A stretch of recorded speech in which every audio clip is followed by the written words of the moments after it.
शिवसेना पक्षाचं नाव आणि चिन्हावर आज सुप्रीम कोर्टात अंतिम सुनावणी होईल। प्रकरणाची गेल्या अनेक महिन्यांपासून सुनावणी सुरू असून आता ती अंतिम टप्प्यात पोहोचली आहे। कोर्ट कोणाच्या बाजूने निकाल देणार याकडे लक्ष आहे।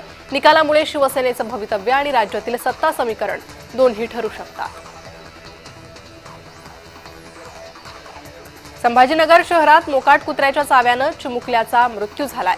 जाफरगेट परिसरात 3 वर्षांचा चिमुकला अरमान शेख घराबाहेर खेळत होता। यावेळी मोकाट कुत्र्यांनी त्याच्यावर हल्ला केला, मात्र त्यावेळी कोणतीही जखम झाली नव्हती। मात्र काही दिवसानंतर रेबीज झाल्याचं समोर आलं, यात चिमुकल्याचा मृत्यू झाला।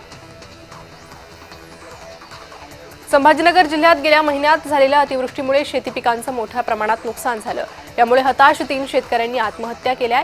रामेश्वर फरकाडे, जगन्नाथ आढाव आणि अरुण मंजुळ असं या शेतकऱ्यांचं नाव आहे।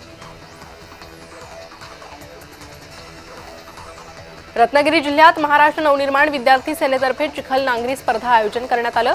यात शेतकरी बैलगाड्यांच्या मदतीने चिखलात नांगरणी करत त्यांचं प्रदर्शन करण्यात आलं। महायुतीकडून शेतकऱ्यांना सुमारे 31,628 कोटींचं अर्थसहाय्य करण्यात येणार अशी घोषणा देवेंद्र फडणवीसांनी केली आहे। पूरग्रस्तांना दिवाळीच्या आधी मदत पोहोचवू असंही मुख्यमंत्री फडणवीस म्हणाले। राजकारण करू नका, शेतकऱ्यांना कर्जमाफी द्या, शेतकऱ्यांना जगण्यासाठी एकरी 50,000ची मदत हवी आहे अशी मागणी ओमराजे निंबाळकरांनी सरकारकडे केली।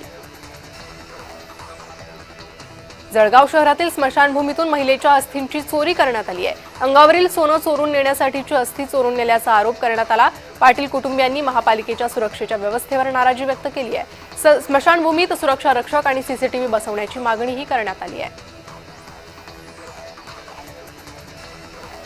लातूर जिल्ह्यातील भीषण वास्तव समोर आलंय। ऑगस्ट ते सप्टेंबर महिन्यामध्ये विविध समाजाच्या आरक्षणासाठी झालेल्या आत्महत्यांसंदर्भात लातूर पोलिसांनी तपास केला। या प्रकरणी प्रशासनाची दिशाभूल करून खोटे दस्तऐवज तयार केल्याप्रकरणी निलंगा, चाकूर आणि अहमदपूर तालुक्यात 3 गुन्हे दाखल करण्यात आले।